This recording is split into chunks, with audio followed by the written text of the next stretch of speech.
Hello बच्चों, कैसे हो आप लोग। जैसे कि आपको पता चल ही गया होगा, आज हम बात करने वाले हैं 8वीं क्लास के मैथ्स के आंसर की के बारे में बात करने वाले हैं बच्चों। और ये जो बच्चों हमारे मॉर्निंग शिफ्ट का क्वेश्चन पेपर दिया हुआ है, आज लड़कियों का जो एग्जाम हुआ था उसके बारे में बच्चों हम बात करने वाले हैं। तो जल्दी से बच्चों अपना क्वेश्चन पेपर निकालो और जल्दी से बच्चों अपना अपना आंसर मिलाना है। उसके बाद बच्चों कमेंट करके जरूर बताना कि कितने नंबर है जो स्कोर हुआ है, ठीक है। तो बच्चों हमारा जो सुबह का टाइम में जो पेपर हुआ था उसी का हमारा आंसर की दिया हुआ, मॉर्निंग शिफ्ट का दिया हुआ, जैसे कि आप यहाँ पे देख पा रहे हो।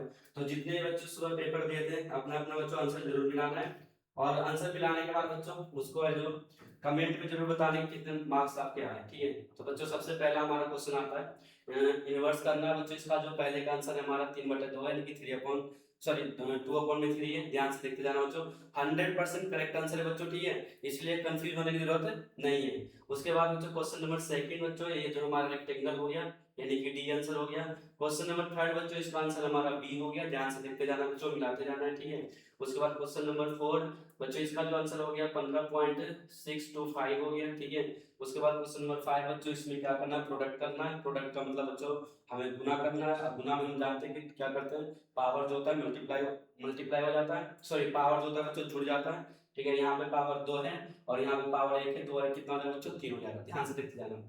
ओके, तो बच्चों इसका आंसर हमारा क्या हो गया, इसका आंसर हो गया -3 पी का स्क्वायर क्यू का स्क्वायर, सॉरी क्यू का क्यू और पी का क्यू। उसके बाद अपन में कितना हो गया बच्चों, 2 हो गया।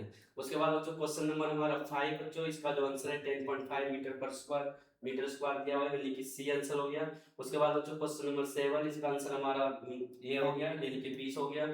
बच्चों क्वेश्चन नंबर 8 में क्या करना है बच्चों, फैक्टर करना है। जब उसको फैक्टर करेंगे बच्चों तो हमारा आ जाएगा x-8 और x-8, यानी कि बी आंसर हो गया। अब क्वेश्चन नंबर 9 बच्चों, इसका आंसर हमारा जो हो गया 12 हो गया, यानी कि डी आंसर हो गया। क्वेश्चन नंबर 10 बच्चों, इसका भी आंसर क्या हो गया, हमारा बी हो गया, ठीक है। और क्वेश्चन नंबर बच्चों 11 जो दिया है, इसका आंसर हमारा बी हो गया। बच्चों ध्यान से आंसर मिलाते जाना है, ठीक है।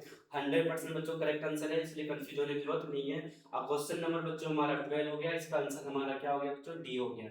और बच्चों इसमें ध्यान से देखते जाना, क्या करना है, इसमें सरफेस एरिया निकालना है क्यूब का, ठीक है बच्चों। 6a का स्क्वायर होता है तो 5 का स्क्वायर बच्चों कितना हो जाएगा, 25 हो जाएगा। और 25 को हम 6 से गुना करेंगे तो 25 6 कितना होता है बच्चों, 150 होता है। इसका आंसर हमारा क्या हो गया, डी हो गया। ध्यान से देखते जाना बच्चों। उसके बाद बच्चों क्या करना है, हमें सम करना है। जैसे कि हम जानते हैं सम कैसे करते हैं, दोनों नंबर का क्या निकालना है बच्चों, एलसीएम निकालना है। एलसीएम निकालने के बाद दोनों को सम मतलब कि जोड़ देना है, इससे हमारा जो भी आंसर आएगा, ठीक है बच्चों, वही आंसर होगा। उसके बाद इसे सॉल्व करना है। सॉल्व करने में क्या ध्यान देना बच्चों, ये 2 को पहले इन दोनों से मल्टीप्लाई करना है, 3 को इन दोनों से मल्टीप्लाई करना है। उसके बाद प्लस माइनस कर देना है, जो भी आंसर आएगा वही आंसर होगा, ठीक है बच्चों, ध्यान रखना। उसके बाद इसके बाद बच्चों में क्या करना है, बी में देखना एरिया ऑफ द स्क्वायर निकालना है। और इतना मीटर दिया हुआ है, एरिया ऑफ स्क्वायर दिया हुआ है बच्चों। और हमें क्या करना है, लेंथ निकालना है। तो बच्चों एरिया ऑफ स्क्वायर क्या होता है, ए का स्क्वायर होता है, ए का स्क्वायर होता है। इसको अंडर रूट करेंगे बच्चों, जब अंडर रूट करेंगे कितना हो गया, 1225/100 हो गया। और 1225 का एलसीएम निकाल देना बच्चों, जिसका पेयर बनेगा उसको बाहर कर देना है। उसके बाद तो पता चल जाएगा कितना इसका सेट दिया हुआ है, ठीक है बच्चों। इसमें फैक्टराइजेशन करना था बच्चों, दो दो नंबर वाले क्वेश्चन है, यानी कि जितने भी बच्चों हमारे क्वेश्चन दिए हुए हैं ये सब एनसीईआरटी के क्वेश्चन दिए हुए हैं। अगर बच्चों सही से आप लोगों ने पढ़ा होगा तो एक भी क्वेश्चन नहीं छूटा होगा, ठीक है बच्चों। और हर बार जो है ऐसे ही पेपर बनकर आता है हमारा, जो कि एनसीईआरटी से आते हैं, सारे क्वेश्चन जो एनसीईआरटी से आते हैं बच्चों। और एक भी क्वेश्चन जो अलग नहीं आता। तो एनसीईआरटी बच्चों फोकस करना, अगर किसी का एग्जाम गलत गया तो बच्चों अगली बार से या 9th क्लास में जब आओगे बच्चों तो उसमें भी एनसीईआरटी पे ध्यान देना, क्योंकि एनसीईआरटी से बच्चों ये क्वेश्चन अगर नहीं आता। ये था हमारा आज का पेपर। और मुझे विश्वास है कि जितने भी बच्चे हैं सबने सही अटेम्प्ट किया होगा और सारे बच्चे जो 9वीं क्लास में पहुंच जाएंगे, ठीक है बच्चों। अब हम मिलेंगे अगली वीडियो में, मिलते हैं बच्चों, ठीक है।